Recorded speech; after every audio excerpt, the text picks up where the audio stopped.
Welcome to techie master. நாம் இன்றைக்கி என்ன இந்த பதிவில் பார்க்க போகிறோம் அப்படின்னு கேட்டால், எக்ஸலில் ப்ராஜெக்ட் பிளானிங், அதாவது இந்த கேன் சார்ட் எப்படி பண்ணுறது அப்படிங்கிற ஒரு சாம்பிள் தான் நம்ம இங்கே பார்க்க போகிறோம். இப்போ நான் இங்கே வந்து ஒரு சாம்பிள் கேன் சார்ட் ஒன்று ரெடி பண்ணி வச்சுருக்கேன். ஸோ இதில் பார்த்தீங்கன்னா உங்களுக்கு நல்லா தெரியும். இப்போ இந்த ப்ராஜெக்டில் என்ன இருக்குது அப்படின்னு கேட்டால், மைல்ஸ்டோன் இன்ஃபர்மேஷன் போட்டிருக்கேன். என்னென்ன டாஸ்க் பண்ண போகிறோன்னா சாம்பிள் டாஸ்க் போட்டிருக்கேன். Dates, start date, end date இப்படி போட்டிருக்கேன். இங்கே டேட் வைஸாக நம்ம ஸ்டார்ட் டேட்லேருந்து எண்ட் டேட் வரைக்கும் என்ன நடக்குதோ அதை வந்து அப்படியே வந்து நம்ம போட்டிருக்கோம். ஸோ உங்களுக்கு அது கட்டாயம் விசிபிளாக தெரியும்னு நினைக்கிறேன். ஓகே கைஸ், நம்ம இப்போ நான் ஃப்ரம் த ஸ்க்ராட்ச்லேருந்து நான் வந்து டைப் பண்ணி உங்களுக்கு எப்படின்னு காட்டுறேன், பாருங்கள். ஸோ இந்த சாம்பிள்ஸை நான் அப்படியே எடுத்துக்கிறேன். எல்லாமே ரீடு பண்ண தேவையில்லை. ஸோ நான் வந்து இதை அப்படியே இதை காப்பி மட்டும் பண்ணிக்கிறேன். இந்த டேட்டாஸை மட்டும் காப்பி பண்ணிக்கிறேன்.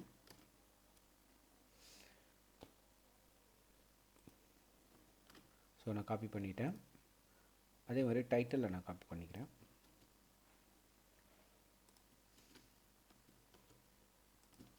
ஸோ இதுதான் டைட்டில். இப்போது இதை வச்சுட்டு நம்ம என்ன பண்ண போகிறோம், எப்படி பண்ண போகிறோம் அப்படிங்கிறத பார்க்கலாம். உங்களுக்கு இந்த ஸ்க்ரீன் விசிபிளாக இருக்குன்னு நான் நம்புகிறேன். இதை நான் கொஞ்சம் வந்து ஜூம் கூட பண்ணிக்கிறேன். உங்களுக்கு பாருங்கள், இந்த டாஸ்க்கு எங்கே ஸ்டார்ட் ஆகுது, நம்பர் 1 டாஸ்க் எது, லாஸ்ட் டாஸ்க் எது அப்படிங்கிற இன்ஃபர்மேஷன் நான் போட்டிருக்கேன்.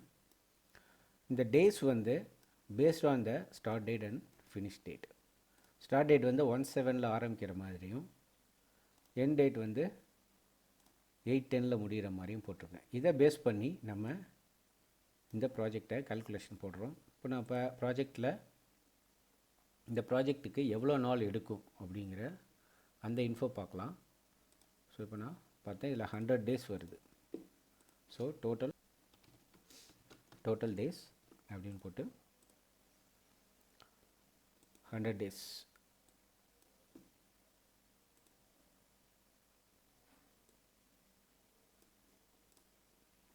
ரைட். இப்போது இங்கே நான் வந்து இந்த ஸ்டார்டிங் டேட்டை நான் இங்கே டைப் பண்ணுறேன். 01-07.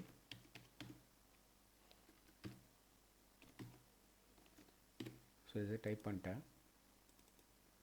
ஸோ இந்த டேட் இருக்குது. இதை நான் வந்து ரைட் கிளிக் பண்ணி இதை நான் ஃபார்மேட்டிங் பண்ணிக்கிறேன். ஃபார்மேட்டிங்கில் ஃபஸ்ட்டு போய் கஸ்டம் போய்க்கிறேன். கஸ்டமில் டேட்டு, மந்த்து, இயர் இந்த ஃபார்மேட் தான் எனக்கு வேணும், இந்த ஸ்டைல் தான் வேணும். ஸோ நான் இதை கிளிக் பண்ணிக்கிறேன். மறுபடியும் ஃபார்மேட்டிங் போயிட்டு அலைன்மெண்ட்டில் வந்து இங்கே இதை சூஸ் பண்ணிக்கிட்டு 90 டிகிரின்னு நான் கொடுத்துக்கிறேன். ஸோ இப்போ பார்த்தீங்கன்னா உங்களுக்கு 90 டிகிரிக்கு வந்தாச்சு. நான் ஃபாண்ட் சைஸ் கொஞ்சம் சின்னது பண்ணிக்கிறேன். இப்போ உங்களுக்கு 1/7/2023. ஸோ இந்த டேட் வந்து இங்கே வந்தாச்சு நமக்கு. நான் வந்து இது ஸ்டார்டிங் டேட் இல்லையா, நான் இதை சின்னது பண்ணிக்கிறேன். சரிங்களா, அது அநேகமாக உங்களுக்கு விசிபிளாக இருக்குன்னு நான் நினைக்கிறேன்.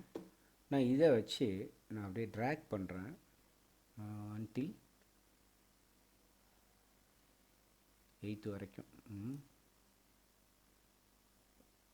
இந்த ப்ராஜெக்ட்டு எங்கே வருது, 8ஓட முடியுதா? ரைட். ஸோ 8, 9 இது வரைக்கும் நான் ட்ராக் பண்ணிக்கிறேன். 8-10ஓட முடியுது. சரிங்களா, நான் ஒன்றும் பண்ணல, பெருசாக ஒன்றும் பண்ணல. ஜஸ்ட் இந்த டேட் எடுத்துக்கிட்டேன். இந்த டேட்டை இங்கே வச்சுட்டு இதை ஃபார்மேட் செல்ஸ் போயிட்டு இதை வந்து கஸ்டமில் போயிட்டு இந்த டேட் ஃபார்மேட்டும் அலைன்மெண்ட்டில் இந்த டெக்ஸ்ட்டை சூஸ் பண்ணி 90 டிகிரி அப்படின்னு சொல்லி ரெண்டும் கொடுத்து இந்த செல்லை வந்து நான் வெர்டிக்கலாக நான் மாற்றிக்கிட்டேன். அதுக்கப்புறம் அதை அப்படியே ட்ராக் பண்ணேன்னா அது நெக்ஸ்ட் டேஸ் அன்டில் வந்து இந்த எண்டு டே வரைக்கும் நான் வந்து ட்ராக் பண்ணிக்கிட்டேன். இது ஒரு சாம்பிள் ப்ராஜெக்ட் பிளானிங் தான். அதனால் இதில் சாட்டர்டே அண்ட் சண்டேஸ்லாம் நான் வந்து மென்ஷன் பண்ணல. இன்னும் நம்ம எலாபரேட்டடாக இதை ப்ராஜெக்ட் பிளானிங்கை கிளியராக பார்க்கணுன்றப்போ நம்ம அந்த 2 டேட்டையும் ஸ்கிப் பண்ணிவிட்டு நம்ம பிளானிங் போடலாம். இப்போது ஜஸ்ட் ஒரு ரஃபான ஒரு கேன் சார்ட் தான் நான் இங்கே ரெடி பண்ணியிருக்கேன். ஓகே கைஸ், இப்போது நம்ம ஒரு அப்படி இதை கரெக்ட் பண்ணிக்குவோம்.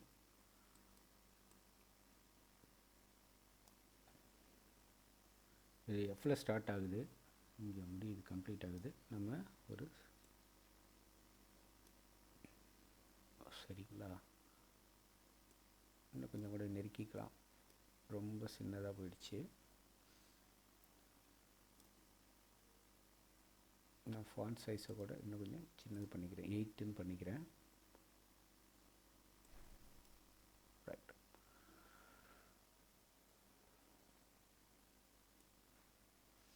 ரைட். இப்போது அதோட அலைன்மெண்ட், சென்டர் அலைன்மெண்ட் பண்ணிக்கலாம். ஓகே, ஸோ இப்போ உங்களுக்கு பார்த்தீங்கன்னா பெருசாக நான் ஒன்றும் பண்ணிடல, இந்த டேட் மட்டும் இப்போ நான் கரெக்டாக ட்ராக் பண்ணி வச்சுருக்கிறேன். இதுக்கப்புறம் என்ன பண்ண போகிறேன்னு கேட்டிங்கன்னா, இந்த டேஸ்லாம் எப்படி வந்துச்சு அப்படின்னு கேட்டிங்கன்னா, இந்த 2 டேஸை ஸ்டார்டிங் டேட், ஃபினிஷ் டேட், இதை பேஸ் பண்ணி தான் நான் இது எல்லாத்தையுமே வந்து 0 பண்ணிடுறேன். உங்களுக்கு அப்போ தான் தெரியும்.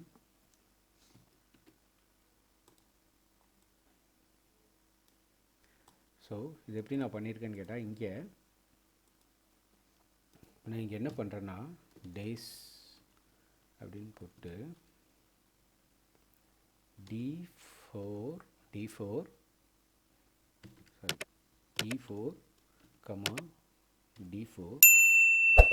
அது கூட ஒரு டேஸ் நம்பர் 1 ஆட் பண்ணிக்கிறேன். அப்போது இந்த ஆர்குமெண்ட்ஸ்க்கு ஃபுல்லாகவே நான் கவர் பண்ணிக்கிறேன். அதோடைய ஃபார்மேட் செல்ஸ் போயிட்டு ஃபார்மேட்டை நான் கரெக்ட் பண்ணிக்கிறேன், ஜென்ரல். இப்போ பார்த்தீங்கன்னா நம்பர் 1 வந்துருச்சுங்களா. ஸோ நான் என்ன பண்ணேன்னா, டேஸு, அதாவது இந்த டேஸையும் நான் மைனஸ் பண்ணி இந்த வேல்யூவை வந்து இங்கே நான் ஃபார்மேட் செல்ஸில் போயிட்டு ஜென்ரலில் மாற்றி விட்டேன். அப்போது உங்களுக்கு அந்த வேல்யூ வந்துருச்சு. இதை நான் அப்படியே இங்கே ஃபுல்லாக ட்ராக் பண்ணிக்கிறேன். இப்போ என்ன ஆகுன்னு கேட்டிங்கன்னா, உங்களுக்கு கரெக்டாக இந்த டேட் இருக்கும், இந்த டேட் மைனஸ் இந்த டேட்டு, இதுதான். இது கூட நான் +1 ஆட் பண்ணியிருக்கேன், ஏன்னா நம்மளுடைய கவுண்டிங்காக. இப்போ இங்கே பார்த்தீங்கன்னா 2 until 5 இருக்குது. கணக்கு பிரகாரம் பார்த்தா 3 டேஸ் தான் வரும், சிஸ்டம் 3 டேஸ் தான் சொல்லும். ஆனால் நமக்கு 4 டேஸ் ஆகுது, 2 3 4 5 4 டேஸ் வருது இல்லைங்களா. ஸோ அதனால் 4 டேஸ்ன்னு சொல்லி நம்ம இங்கே போட்டிருக்கிறோம். புரியுதா? இப்போ பார்த்தீங்கன்னா நெக்ஸ்ட்டு ஆட்டோ சம்மில் 100 டேஸ் வந்துடுச்சு. நம்ம இதெல்லாம் கொஞ்சம் போல்ட் பண்ணிக்கலாம். இதெல்லாமே ஆல்ரெடி நான் காப்பி பேஸ்ட் பண்ணதுனால எல்லாமே போல்டாக தான் இருக்குது. ஸோ இப்போ டேட் பார்த்தீங்கன்னா 1ல் ஆரம்பித்து 1ல் முடியுது, ஸோ 1 டேஸ் தான் இருக்குது. 2ல் ஆரம்பித்து 5ல் முடியுது, 4 டேஸு. இப்படி இதை 6ல் ஆரம்பித்து, அதாவது நம்ம ஒரு தடவை கிராஸ் செக் பண்ணிக்கலாம், கிளாஷ் ஆகுதா அப்படின்ட்டு. பார்த்திங்கன்னா எல்லாத்தையும் நம்ம செக் பண்ணிக்கலாம் ஒரு தடவை. க்ளீனாக வந்து இப்போது 1லேருந்து 8 வரைக்கும் இருக்குது, 1 7லேருந்து 8 10 வரைக்கும் இந்த ப்ராஜெக்ட்ஸ் இருக்குது, இந்த ப்ராஜெக்ட்டு டேட் இருக்குது நமக்கு. சரி, ஒரு இந்த ப்ராஜெக்டோடைய டீட்டெயிலை டைப் பண்ணிக்கலாம். ஐடி ப்ராஜெக்ட் பிளானிங் ஷெட்யூல் அப்படின்னு போட்டுக்கலாம். Starts from 01 7 8 10. ரைட். ஸோ நான் அதை வந்து ஜஸ்ட்டு மெர்ஜ் பண்ணிக்கிறேன், சென்டர் பண்ணிக்கிறேன். ரைட். இப்போது இந்த ப்ராஜெக்டுடைய டேட் வந்தாச்சு நமக்கு. இங்கே டோட்டல் போட்டாச்சு. இங்கே நம்ம ப்ராஜெக்டை கரெக்டாக வந்து டேட்ஸ் வர வாரியாக நம்ம போட்டோம். இப்போ நம்ம இங்கே அந்த கேண்ட் சார்ட் எப்படி பண்ணுறதுங்கிறத பார்க்கலாம். இப்போது இந்த செல் வந்து F4ல் இருக்குது. நம்ம வந்து பார்த்திங்கன்னா உங்களுக்கு நல்லா தெரியும், எஃப் செல் வந்து F, அந்த ரோ வந்து 4, F4 இல்லைங்களா. இப்போ நான் என்ன பண்ணுறேன், இந்த இடத்துல ஒரு இஃப் கண்டிஷன் எழுதுகிறேன். இஃப் ஒரு லாஜிக்கல் ஸ்டேட்மெண்ட் ஒன்று எழுதுகிறேன். என்னென்னா, அந்த செல்லில் இந்த ஸ்டார்ட் டேட் ஃபினிஷ் டேட் வந்து greater than less than அதில் இருந்துச்சுன்னா, அதுக்குள்ளே இருந்துச்சுன்னா அங்கே ஒரு வேல்யூவை அந்த இடத்துல நமக்கு அது டிஸ்ப்ளே பண்ணும். இந்த ஸ்டார்ட் டேட்டு இந்த ஃபினிஷ் டேட்டுக்குள்ளே இருந்துச்சுன்னா. இல்லைன்னா blank ஸ்பேஸை அந்த இடத்துல நமக்கு டிஸ்ப்ளே பண்ணும். ஸோ இதுதான் கண்டிஷன். இப்போ நான் எழுதுகிறேன் இஃப் அண்ட் அதுக்கப்புறம் இந்த செல் வந்து என்னன்னு கேட்டிங்கன்னா D4. இந்த செல் வேல்யூஸ்லாம் மாறும், ஆனால் இது மாறாது. இப்போ உங்களுக்கு நான் இதை க்ளோஸ் பண்ணிக்கிறேன் ப்ராக்கெட்டை. அப்புறம் வேல்யூ 1, அதாவது இந்த ரெண்டு கண்டிஷனுக்குள்ளே இருந்துச்சுன்னா 1ங்கிற வேல்யூவை இந்த இடத்துல டிஸ்ப்ளே பண்ணோம், இல்லைன்னா நமக்கு blank ஸ்பேஸ் அந்த இடத்துல வந்துடும். இப்போ பார்த்தீங்கன்னா இந்த ரெண்டு டேஸும் இது லெஸ் தென்னாகவும் இது கிரேட்டர் தென்னாகவும் இருக்குது இல்லைங்களா, இந்த டேட்குள்ளே இருக்குது. அதனால் இங்கே 1ங்கிற வேல்யூ வந்திருக்கு. இப்போது 2ங்கிற டேட்டு வந்து இது ரெண்டுத்தை விட பெருசு. இப்போ நான் வந்து இதை அப்படியே ட்ராக் பண்ணுறேன் பாருங்கள், இந்த இடத்துல ஒன்றுமே வரல. ஆக்சுவலாக இங்கேயும் அதே ஃபார்முலா தான் இருக்குது. இப்போ உங்களுக்கு வித்தியாசம் தெரியணும்னா இந்த ஃபார்முலாவை பார்த்துக்குங்க நல்லா. இந்த ஃபார்முலா பாருங்கள், D4ங்கிறது இந்த செல், E4ங்கிறது இந்த செல். இப்போ நான் வந்து என்ன பண்ணுறேன், இந்த ஃபார்முலாவை இங்கே F4ல் நான் எழுதியிருக்கேன். இப்போ நான் இதை ட்ராக் பண்ணேன்னா என்ன ஆகுன்னு கேட்டிங்கன்னா, இந்த ரெண்டு செல்லும் வேல்யூஸ் அப்படியே தான் இருக்கும். ஆனால் நம்ம ட்ராக் பண்ண அந்த செல்லில் இருக்கக்கூடிய டேட்டு இங்கே இருக்கக்கூடிய டேட்டோட செக் பண்ணிவிட்டு, அதாவது அந்த கண்டிஷனுக்குள்ளே இருந்ததுன்னா நம்பர் 1ங்கிற வேல்யூவை அங்கே டிஸ்ப்ளே பண்ணும். அப்படி இல்லைன்னா அந்த இடம் blank-ஆ நமக்கு காட்டும். ஸோ இதுதான் வந்து அந்த கண்டிஷன். இப்போ நான் எழுதிட்டு ஃபுல்லாக அங்கே நான் ட்ராக் பண்ணிட்டேன். இப்போ பார்த்தீங்கன்னா எல்லா இடத்துலையும் நம்பர் ஒன் வந்திருக்கு. ஆனால் அந்த கண்டிஷன் இப்போது ஃபால்ஸ் ஆகிடுச்சு. இப்போ பார்த்தீங்கன்னா இந்த செல்லை நம்ம ஃப்ரீஸ் பண்ணணும். அங்கே கரெக்டான ரோ, எந்த செல்லு, எந்த ரோ, எந்த காலம் அப்படிங்கிறத நம்ம ஃப்ரீஸ் பண்ணோம். இங்கே வந்து என்ன பண்ணியிருக்கோன்னா $D, இந்த Dயில் இருக்கக்கூடிய அந்த வேல்யூவை, Dயில் இருக்கக்கூடிய 4 வேல்யூவை நம்ம ஃப்ரீஸ் பண்ணுறோம்.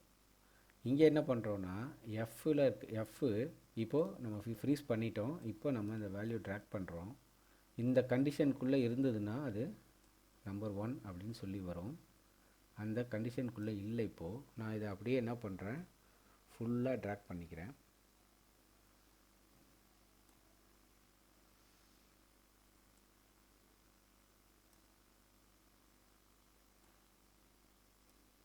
ரைட். இப்போ பார்த்தீங்கன்னா ஒரு அப்படியே ஸ்டெப்பாக வாட்டர் ஃபால் மாதிரி நமக்கு ஒரு சார்ட் வந்து டிஸ்ப்ளே ஆகிருக்கு இல்லைங்களா.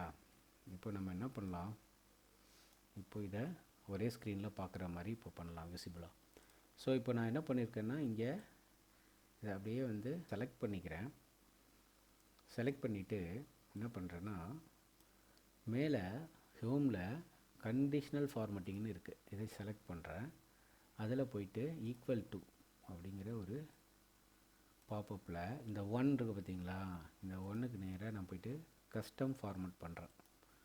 ஸோ இப்போ அங்கே ஒரு கலர் வந்து டிஃபால்ட்டாக வந்திருக்கு பாருங்களேன். ஸோ அந்த கலர் வேண்டாம் நமக்கு, நம்ம வேறு ஒரு கலர் நான் சூஸ் பண்ணிட்டேன். இப்போ க்ரீன் கலர் கொடுத்துட்டேன், ஏன்னா உங்களுக்கு சிமிலாரிட்டி ஒரே மாதிரி வரணும் இல்லையா, அதுக்காக. இப்போ நான் ஓகே பண்ணிட்டேன். எகெயின் நான் என்ன பண்ணுறேன், அதில் போயிட்டு கஸ்டம் ஃபார்மேட்டில் போயிட்டு நான் ஃபாண்ட் கலரையும் என்ன பண்ணுறேன், அதே கலர் க்ரீனை வந்து நான் மாற்றி விட்றேன். இப்போ பார்த்தீங்கன்னா உங்களுக்கு அந்த நம்பர் 1ங்கிறது அப்படியே ஹைடான மாதிரி இருக்கும். ஜஸ்ட்டு உங்களுக்கு இப்போது இந்த மாதிரி ஒரு எஃபெக்ட் வந்துடும். ஸோ நான் என்ன பண்ணுறேன், இதை அப்படியே வந்து ஒரு செலக்ட் பண்ணி இங்கே பாக்ஸ், இதை அவுட்லைன் பாக்ஸ் நான் போட்டுக்கிறேன். இப்போது உங்களுக்கு பார்த்தீங்கன்னா, so IT project planning schedule so and so date to so and so, milestone, இது டாஸ்க் இன்ஃபர்மேஷன், இது டேஸு, எவ்வளோ டேஸு நமக்கு இந்த ப்ராஜெக்ட்ஸ்க்கு டைம் எடுக்குன்னு, start date, finish date. So இப்போது இங்கே இருக்கக்கூடிய இதை பேஸ் பண்ணி தான் நம்ம ஒரு கேங்ட் சார்ட் ரெடி பண்ணியிருக்கோம். இது ஒரு சிம்பிளான கேங்ட் சார்ட் தான். ஸோ இப்போ நம்ம இங்கே பார்த்தீங்கன்னா கீழே நான் என்ன பண்ணி வச்சுருக்கிறேனோ உங்களுக்கு அதே ஃபீல் அண்ட் லுக்கு வந்து உங்களுக்கு இருக்கும். டாஸ்க் ரெடி பண்ணி வச்சுட்டேன், மைல்ஸ்டோன் ரெடி பண்ணிட்டேன். இப்போ இந்த டேட்ஸை பிளான் பண்ணி நான் முன்னாடியே வச்சுட்டேன். ஸோ உங்களுக்கு நீங்களும் இதே மாதிரி ஒரு பிளானிங் பண்ணுறீங்க, ப்ராஜெக்ட்டுக்கு பிளான் பண்ணுறீங்கன்னா உங்களுக்கு கட்டாயம் வந்து ஸ்டார்டிங் டேட் எண்ட் டேட் தெரியும். என்னென்ன டாஸ்க் நீங்கள் பண்ண போகிறீங்க, அந்தந்த டாஸ்க்குக்கு எவ்வளோ டேட்ஸு கொடுக்க போகிறீங்க அப்படின்னு சொல்லி இதில் நீங்கள் மென்ஷன் பண்ணிவிட்டு இந்த ஃபார்முலாஸை நீங்கள் அப்ளை பண்ணிங்கன்னா நிச்சயம் வந்து உங்களுக்கு அது கிளியரான ஒரு விசிபிலிட்டி கிடைக்கும். அதாவது இது எப்படி இந்த ஃப்ளோ இருக்க போகுது அப்படிங்கிறதுக்கு ஒரு கிளியர் விசிபிலிட்டி உங்களுக்கு கிடைக்கும். ஓகே கைஸ், நிச்சயம் இந்த பதிவு உங்களுக்கு பிடிச்சிருக்குன்னு நான் நம்புகிறேன். இந்த கேண்ட் சார்ட் பதிவு உங்களுக்கு பிடிச்சிருந்ததுன்னா லைக் பண்ணுங்கள், உங்கள் ஃப்ரெண்ட்ஸுக்கு ஷேர் பண்ணுங்கள், சப்ஸ்கிரைப் பண்ணுங்கள்.